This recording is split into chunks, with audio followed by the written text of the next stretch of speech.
Want to filter your product list automatically based on custom stock and price limits? Let me show you a quick and powerful way using Excel's filter function.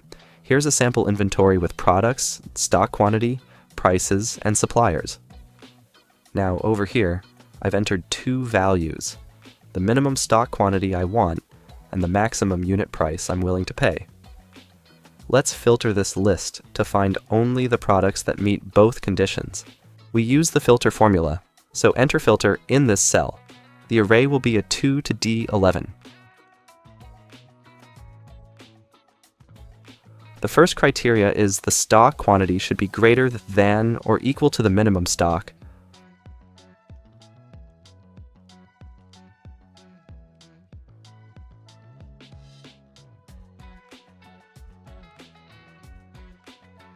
The second criteria is that the unit price should be less than or equal to the max price set.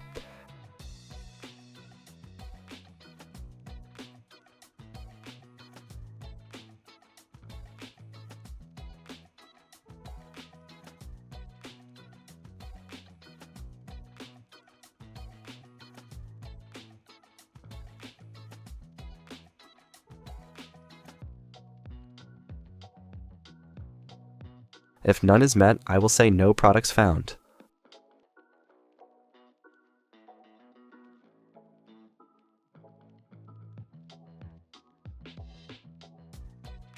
Finally, hit enter, and instantly you see the filtered product list. This works great for inventory management, order planning, or price comparisons. It's dynamic too. Change your criteria and the list updates automatically.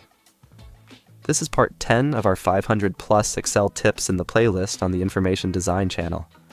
Don't forget to like, subscribe, and check out more quick Excel tricks.